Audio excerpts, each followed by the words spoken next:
Hi there, welcome to Get Gardening. It is now late September and I thought it was time to give you guys a tour of the garden. I've been hesitant to make this video because in my opinion the garden has not looked ever so bad before. It's actually looking really poorly, and it's because we had a drought for about 4 weeks and I only spot watered things here and there. I don't really believe in fully watering the garden. I believe that things get stronger if they find their own water. I probably should have been watering more, and I'm sure I'm going to have people tell me I should have watered.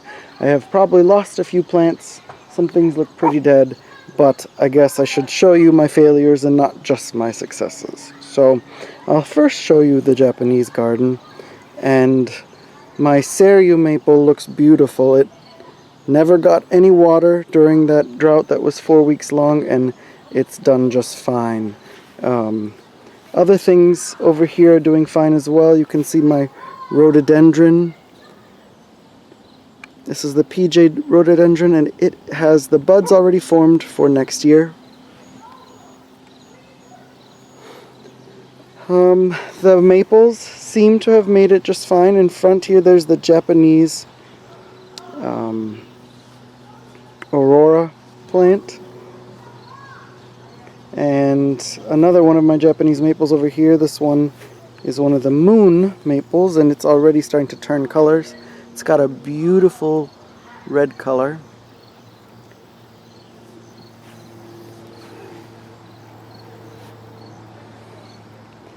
Some of the maples, however, did suffer. You can see this one's got some browning of the leaves. I think it should be okay. That's my theory with droughts anyways, is that the things that do make it, I feel like, are stronger because of it. However, I did have some fatalities, and those include some of my yew hedging. Now, in my defense, I thought that the yews that I planted here would be stronger than the new yews. So these are in their second year, and I, if anything, would water the yew bushes that were in their first year, because I always believe that the first year is the one that's most at risk. And you can see here are the yews that are in their first year, and there's not a hint of brown, and I didn't even water these. So it's baffling to me that my first year yews survived with no problem, but my second year yews are the ones that show the brown. So I'll take you into the Walkway Garden now, which in September has never looked so poorly. It's a little sad, so I guess I underestimated the drought. It's like it would tease me. Every week I'd see that in Friday there was supposed to be rain, so I would hold out thinking a storm was coming, and then Friday would come and there would be no rain. And that happened many times to me. So I would just spot water the things that looked poorly, but normally these daisies would probably still be blooming. The Rudbeckia herbstones would probably be blooming even better. I mean, there is some color in here. The white of the catmint looks pretty, and the grasses look pretty in here. The fennel would be blooming right now, but it's all went to seeds. So I guess I have to just take it as a lesson. I should water a little bit more if there's a drought. This Rudbeckia herbstone still is performing well, and like I said, it didn't get watered, so I guess it's hard for me to tell. Should I be watering when there's a drought or not? Let me show you my rose. This is the Lady of Shalat, and this lattice is at 6 feet. So, to my view, it's about 8 or 9 feet tall. I am assuming I should cut that back for the winter. I've never had a rose grow so tall before, so I've never had to deal with something like that. In here in the vegetable garden, I'll show you, it is still blooming quite beautifully. I've been cutting this rose and bringing it into the house and taking it to my mom and taking it to my grandmother's house, and the fact that it's still performing so well is really a testament. So, looking back at the Walkway Garden, it's mostly The only things that are blooming are the Rebecca herbstone, the Verbena bonariensis, and that one catmint and my mum.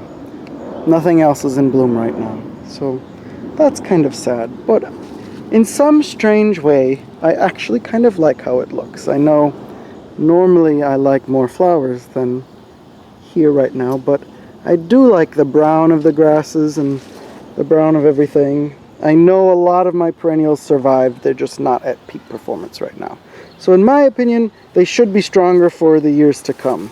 Let me take you to go show you the tropical garden, which didn't perform at its absolute best this year either. Here's some more yews that have turned brown.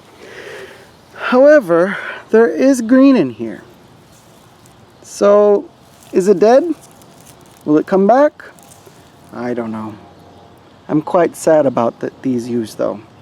But it's like there was no sign of stress and then all of a sudden they went brown. So I underestimated how bad the drought was. In here, I mean, it doesn't look great. I'll be honest with you. I kind of thought this garden would turn out a lot better this year. But this happens in gardening too. Some years don't turn out as good as others. I transplanted these mums, and they're the things that are performing the absolute best at the moment. These mums come from my mother's garden. She used to have a huge swathe of them, just a big drift, a carpet. It was so stunning, and they're so easy to grow that I divide them and I plop them all over in different little places, and they add a cheerful touch of color here at the end of the year. So the Canna Lily here, this one's Wyoming, it never bloomed this year. My dahlia, the David Howard, I'll come show you. It had its first flower last week. I took pictures of it, but it's fading right now. There are more buds on it, so hopefully we'll still get some color out of this garden. And my opinion is next year it should be even better.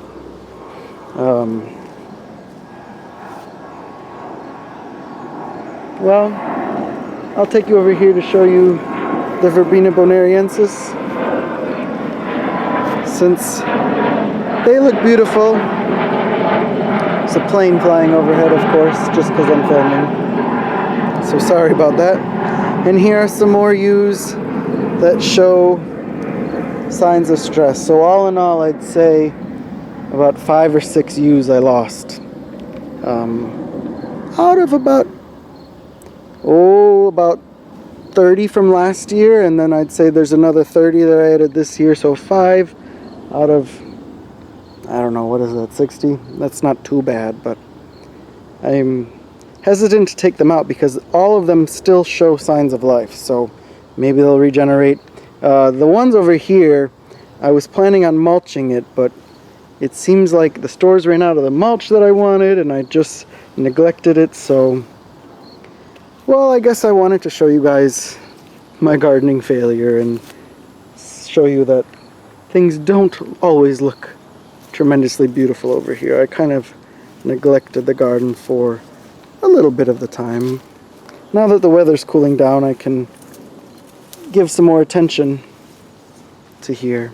Autumn is one of my favorite seasons, and I know this was kind of a long, rambly video, but if you made it to the end, I sure do appreciate it. So I hope you guys are able to get out there and get gardening. Thanks so much for watching.